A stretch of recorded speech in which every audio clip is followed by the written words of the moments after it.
Hello everyone, welcome to part 2. In the last section we just talked about how this project is actually working, and there are some steps that we can take to make improvements to this simulation. Some of the things that maybe we can take advantage of, basically we can take advantage of inheritance in the implementation of both fox and rabbit. They have a lot of similarity and common elements. So we can take a look at that. The update step involves similar looking code as well. The simulator is tightly coupled to specific classes as well. And we can look at some of that, how to improve it.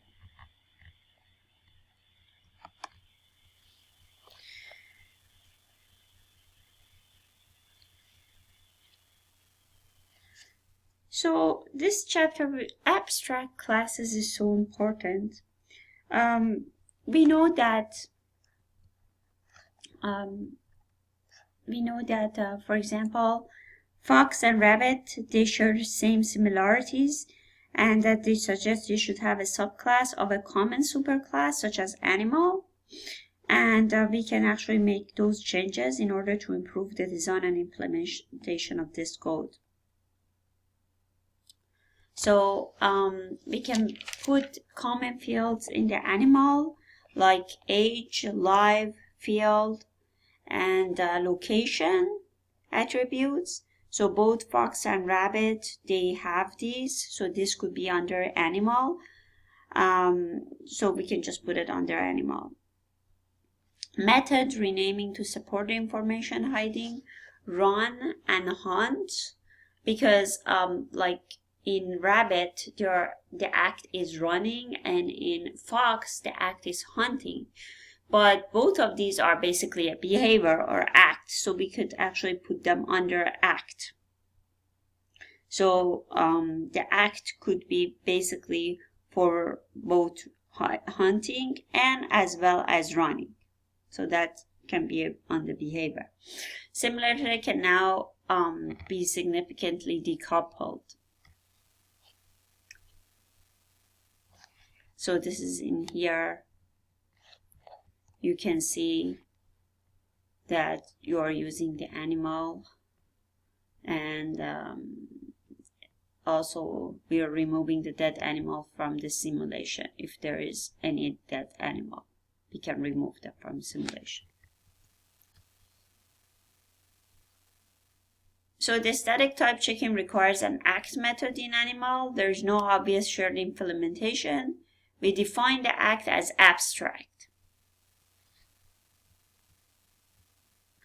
So as we said, for animal class, we want to state that each animal has an act method, but we can't give a reasonable implementation in class animal. So the solution in Java is basically to declare method abstract. So the definition of method abstract consists of a method header without a method body. It's marked with the keyword abstract, which you can see in this example. So abstract public void act list animal new animal. So this is abstract method is basically characterized by two details. Its prefix with keyword abstract always has to be there. It doesn't have a method body, but instead it has a header that kind of terminates with a semicolon. So because this type of method doesn't have a body, it can never be executed actually. But we have already established that we don't want to execute animals act method. So that's not going to be a problem in this case.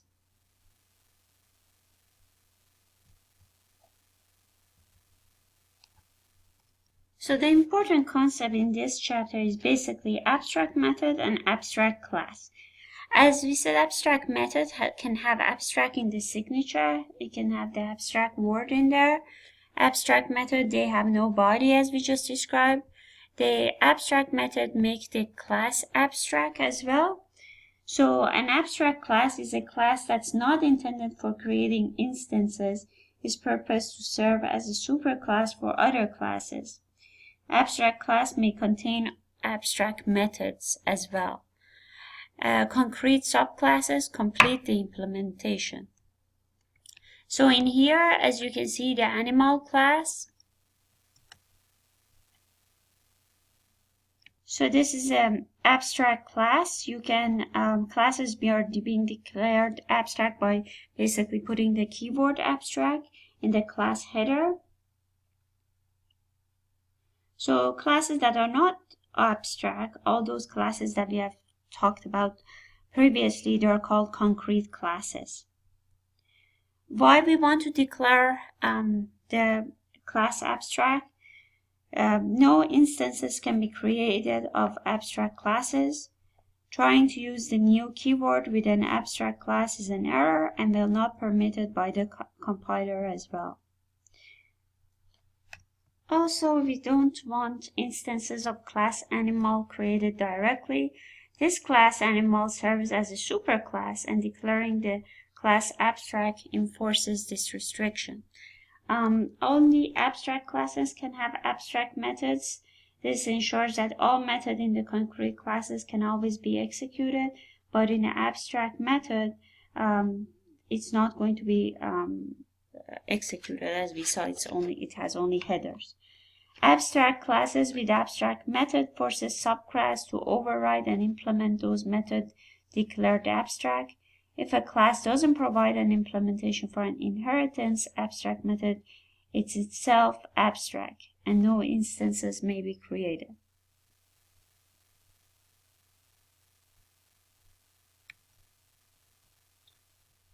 So further abstraction, as you can see in here, the animal is a superclass in here of rabbit and fox, and then the actor would have the animal with the superclass of the hunter, and in here animal in here. So in here also we could have rabbit, fox, and ant as a subclass of animal, and again actor, animal and hunter could be a subclass of actor. We also have drawable here, another class, which the rabbit and fox and hunter, they all goes there. That's basically the multiple inheritance.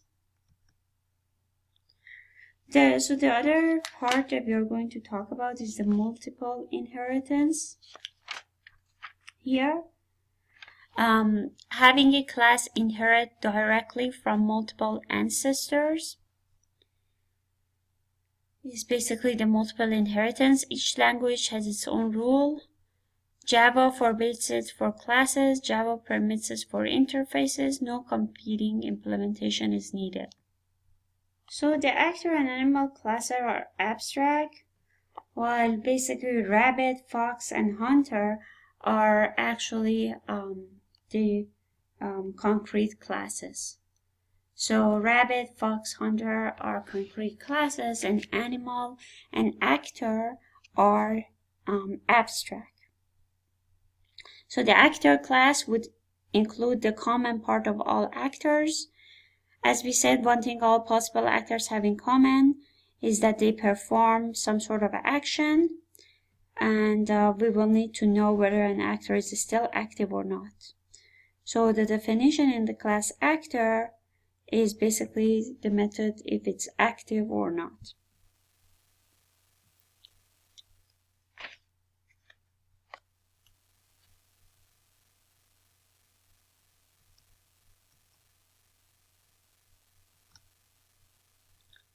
So in here, that's what we have, the actor.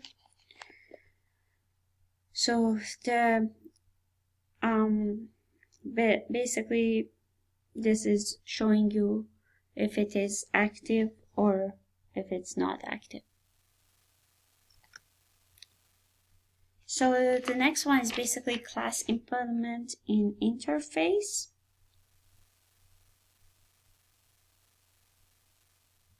Interface is in here, a class can inherit from an interface in the same way that inherits from a class.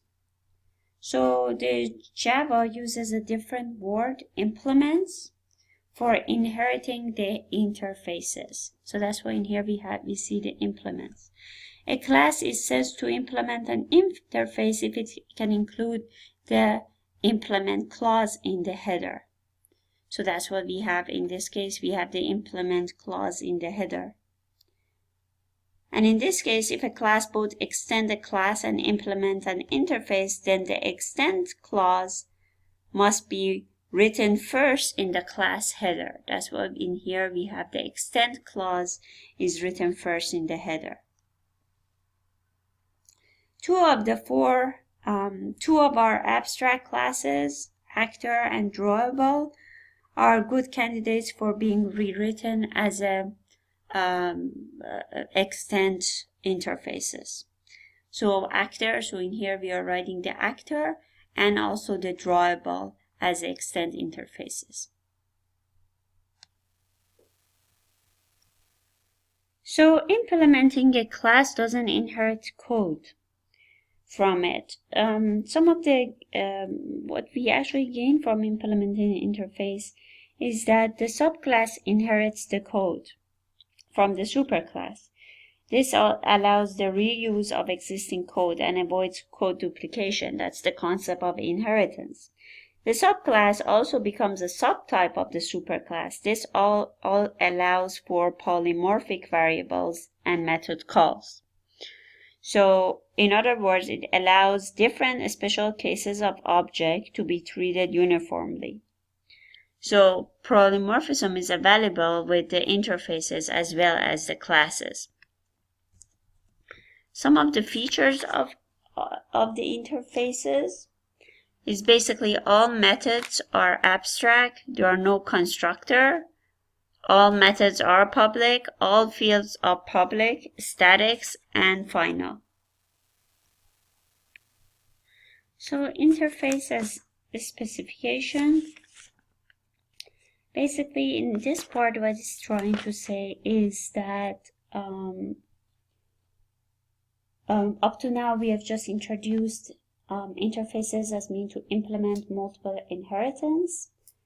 And this one important use of interface is that a strong separation of functionality from the implementation. Tough parameter and return type are mandated in this case. Client interact independently of implementation, but client basically can choose from the alternative implementation that's available. So in this case, both you see array lists and linked lists of subclasses of the list. List is the interface, and basically it belongs. Interface belongs to the list.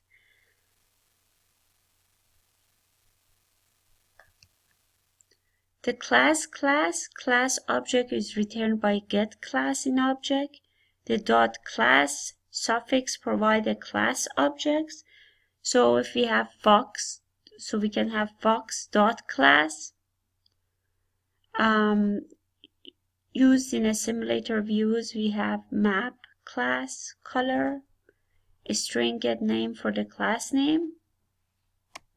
So we use the class type in defining simulator view interface in the section that we looked at it before. The class has nothing specifically to do with the interface. That's just for you guys to remember. It's a general feature of Java, but we just happen to be meeting it here for first time. The idea is that each type has a class object associated with it. The object class defines the method getClass. So in here, the object class defines the method getClass to return the class associated with it. Another way to get the class object for this type is to write dot class suffix provide a class object. After the type, we put, for example, fox.class or int.class, like that. The class is basically a generic class. It has type parameter specifying the specific class subtype for referencing. For example, the type string.class is class string. We can use a question mark in place of type of the parameter class if we want to declare a variable that could hold all the object types. So this is a little bit confusing here. We won't go further detail about it, but it's just kind of giving you that idea in here. And then we have the string get name class for the class name.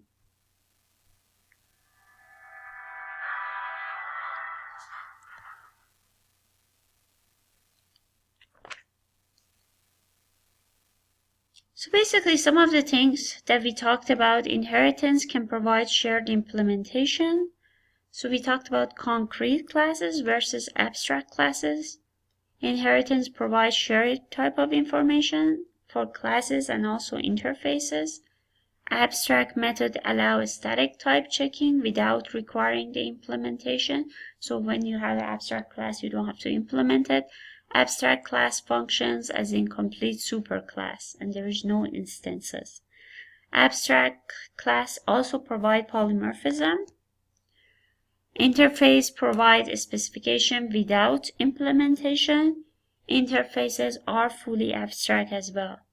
Interfaces also support polymorphism, and Java interface support multiple inheritance as well. So this is basically the second part of this chapter. Please, I have a couple of exercises for you to go in this chapter, not more than that. I hope everything is going well with you. Please make sure to use the tutor if you have any problems. She's available, and she's telling me that nobody's actually getting help. So she's there to help you. So please contact her. And we are going to actually cover 2 more chapters, and that would be it for this course. I hope you have a great time. Bye-bye.